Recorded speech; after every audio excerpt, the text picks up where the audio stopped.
राधे राधे दोस्तों, स्वागत है आप सबका मेरे चैनल मेरी आस्था में। आज मैं लेकर आई हूँ हमारे गीता प्रेस की पुस्तक भक्त नारी से एक बहुत ही सुंदर चरित्र, जनाबाई।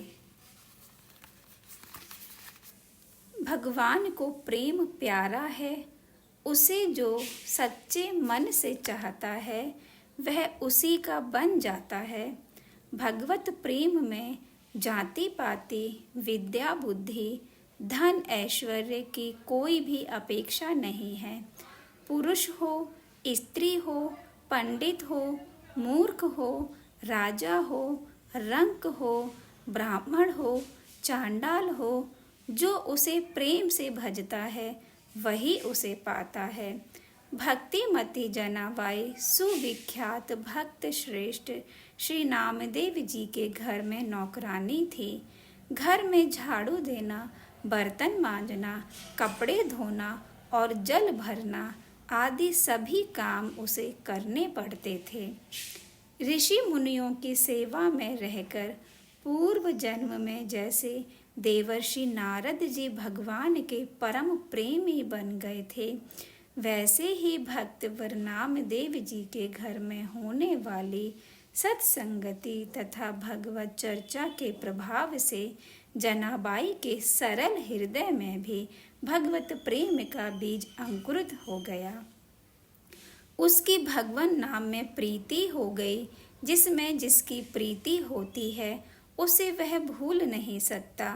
इसी तरह जनाबाई भी भगवान नाम को निरंतर स्मरण करने लगी।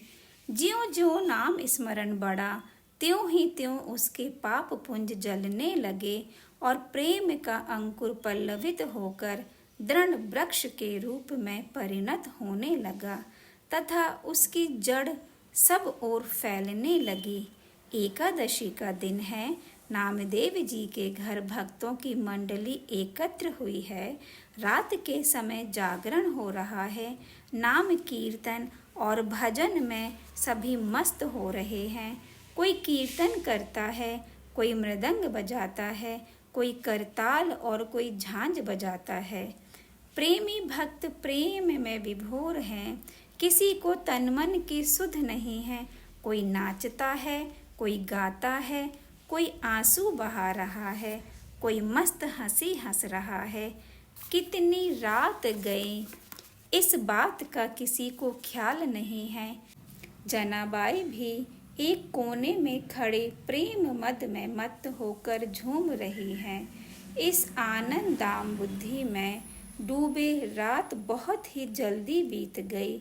उषा काल हो गया। लोग अपने अपने घर गए। जनाबाई भी अपने घर आई। घर आने पर जनाबाई जरा लेट गई। प्रेम की मादकता अभी पूरी नहीं उतरी थी। वह उसी में विभोर हुई पड़ी रही। सूर्यदेव उदय हो गए। जनाबाई उठी और सूर्योदय हुआ देखकर बहुत घबराई। उसने सोचा, मुझे बड़ी देर हो गई। मालिक के घर झाड़ू बर्तन की बड़ी कठिनाई हुई होगी। वह हाथ मुंह धोकर तुरंत काम पर चली गई। पूरा विलंब हो चुका था।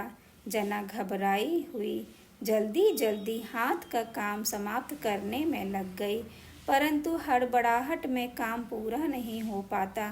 दूसरे एक काम में विलंब हो जाने से सिलसिला बिगड़ जाने के कारण सभी में विलंब होता है। यहाँ भी यही हुआ। झाड़ू देना है, पानी भरना है, कपड़े धोने हैं, बर्तन मांजने हैं और ना मालूम कितने काम हैं। कुछ काम निपटाकर वह जल्दी जल्दी कपड़े लेकर उन्हें धोने के लिए चंद्रभागा नदी के किनारे पहुंची।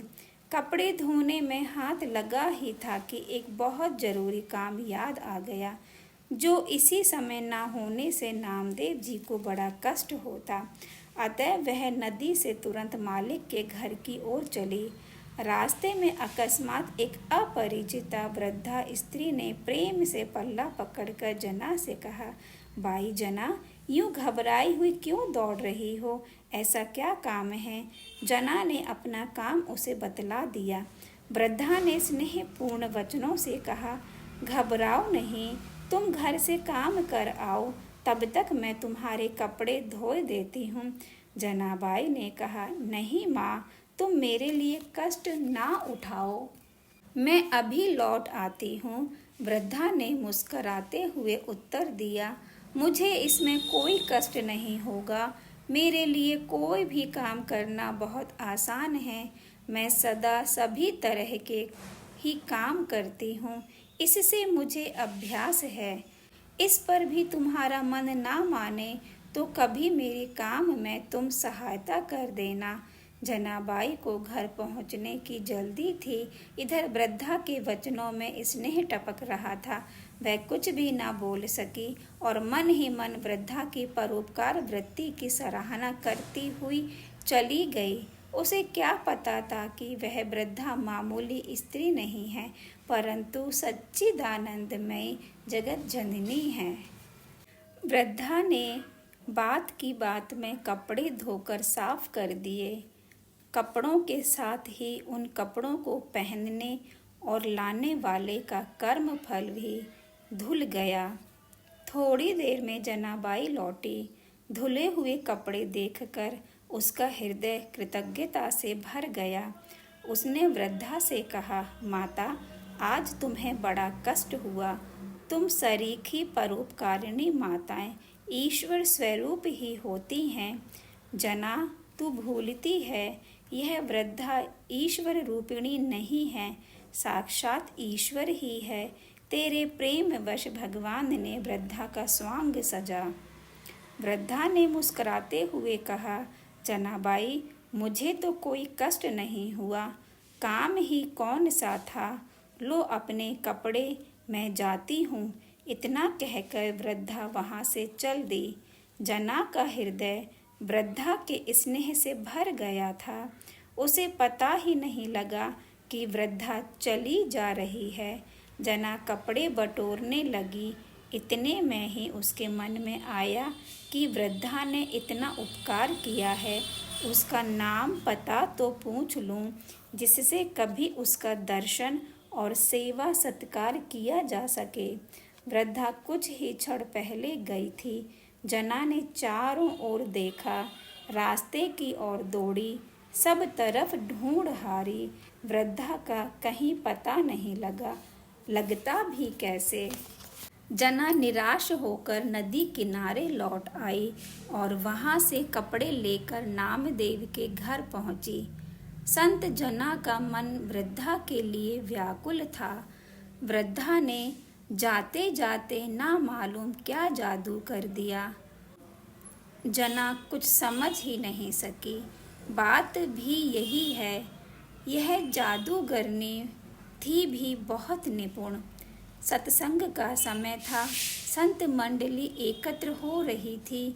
जना ने वहां पहुंचकर अपना हाल नामदेव जी को सुनाना आरंभ किया। कहते कहते जना गद गद कंठ हो गई। भगवत भक्त नामदेव जी सारी घटना सुनकर तुरंत लीला में की लीला समझ गए और मन ही मन भगवान की भगवत वत्सलता की प्रशंसा पर प्रेम में मग्न हो गए। फिर बोले, जना, तू बड़ भाग्नी है। भगवान ने तुझ पर बड़ा अनुग्रह किया। वह कोई मामूली बुढ़िया नहीं थी, वह तो साक्षात नारायण थे, जो तेरे प्रेम वश बिना ही बुलाए तेरे काम में हाथ बटाने आए थे। यह सुनते ही जनाबाई प्रेम से रोने लगी और भगवान को कष्ट देने के लिए अपने को कोसने लगी। सारा संत समाज आनंद से पुलकित हो गया। कहा जाता है कि इसके बाद भगवान के प्रति जनाबाई का प्रेम बहुत ही बढ़ गया था और भगवान समय समय पर उसे दर्शन देकर कृतार्थ किया करते थे। जनाबाई चक्की पीसते समय भगवत प्रेम के अभंग गाया करती थी। गाते गाते जब वह प्रेमावेश में सुध बुध भूल जाती, तब उसके बदले में भगवान स्वयं पीसते और भक्तिमती जना के अभंगों को सुन सुनकर प्रसन्न हुआ करते थे। महाराष्ट्र कवियों ने जनी संगे दलिले यानी जना के साथ चक्की पीसते थे ऐसा गाया है। महाराष्ट्र प्रांत में जनाबाई का स्थान बहुत ही ऊंचा है। श्री राधे राधे।